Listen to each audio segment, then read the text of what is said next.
काय होईल जर मी तुम्हाला सांगितलं टीबी मध्ये बिग्गेस्ट प्रॉब्लेम हा टीबीचा बॅक्टेरिया नसून तो आहे टीबी विषयीचा समाजामध्ये असणारा स्टिग्मा. क्षयरोग हा बरा होऊ शकतो, पण क्षयरोगाविषयीची समाजात असलेली गैरसमजाची भावना, अपमानाची भावना, लाज ही नाही. टीबी पेक्षा भयानक आहे समाजाची दूर लोटणारी वृत्ती. विचार करा, तुम्ही आजारी आहात आणि तुम्हाला आधार मिळण्याऐवजी तुम्हाला दूर ठेवलं जाते.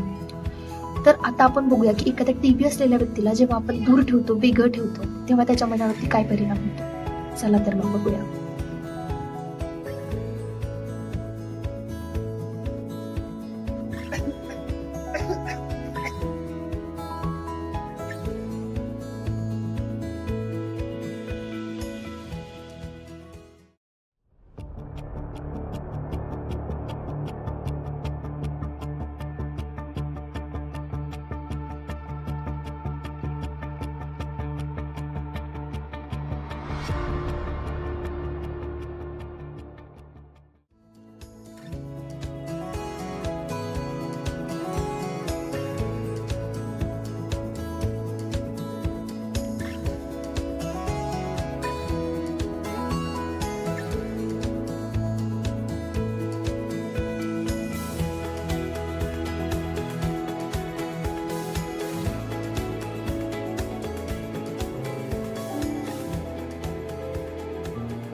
अरे तुम्हाला माहितीये का, अमरचा ब्रेकअप झाला.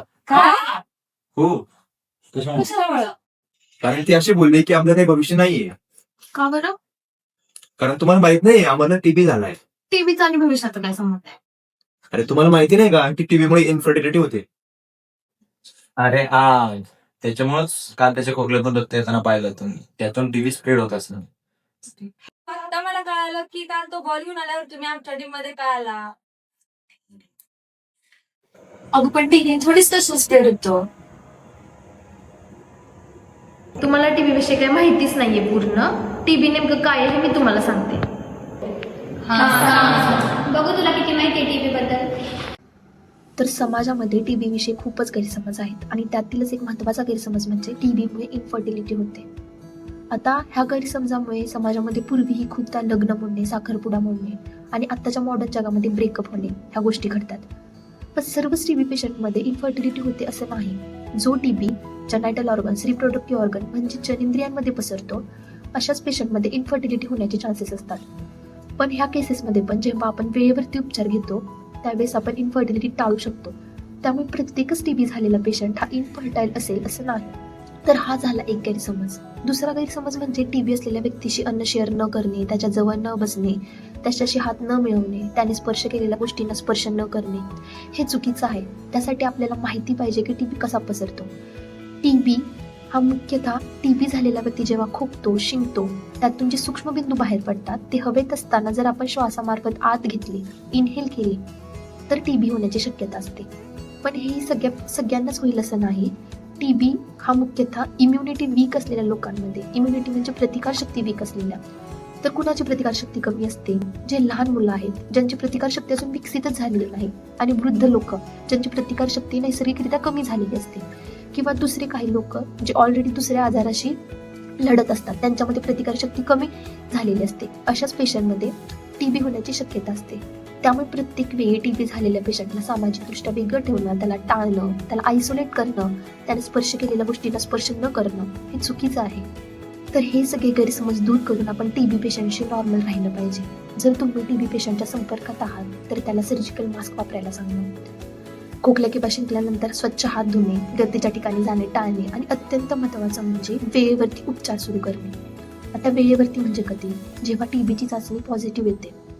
टीबीची चाचणी कधी करायची? जेव्हा टीबीची लक्षणे दिसायला सुरू होतात. तर काय आहेत टीबीची लक्षणे? 2 आठवड्यांपेक्षा जास्त खोकला, ताप, रात्री घाम येणे, वजन कमी होणे ही टीबीची लक्षणे आहेत. ही लक्षणे दुर्लक्षित करू नयेत. जेव्हा ही लक्षणे दिसायला सुरू होतील तेव्हा डॉक्टरांच्या सल्ल्यानुसार उपचार सुरू केले पाहिजेत. भारतामध्ये नॅशनल टीबी इलिमिनेशन प्रोग्रामच्या अंतर्गत सरकारी रुग्णालयांमध्ये टीबीसाठीची तपासणी व उपचार मोफत किंवा अत्यंत कमी पैशात दिले जातात. त्यामुळे प्रत्येक टीबी रुग्ण हा उपचार घेऊ शकतो. त्यामुळे टीबीची लक्षणे दिसतात जवळच्या शासकीय रुग्णालयात संपर्क केला पाहिजे. उपचारातील सातत्य टीबीवरती विजय मिळवून देऊ शकतं, पण उपचारासोबतच गरजेची आहे ती म्हणजे प्रतिकारशक्ती. मजबूत प्रतिकारशक्ती ही टीबी विषयीची पहिली ढाल आहे. तर प्रतिकारशक्ती वाढवण्यासाठी आपण काय करू शकतो?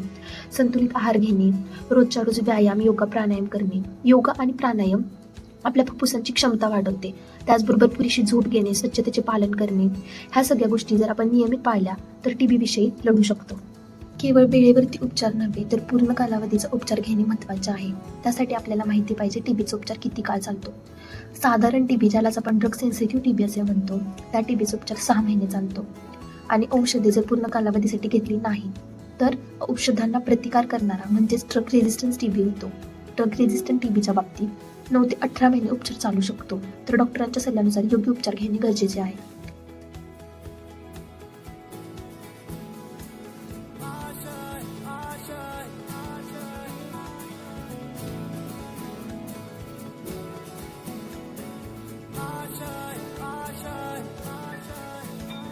कुछ पाने की हो आस आस, कोई अरमा हो जो खास खास आशाएं,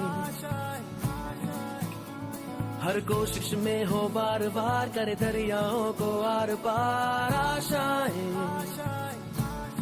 तूफानों को चीर के मंजिलों को छीन ले आशाएं.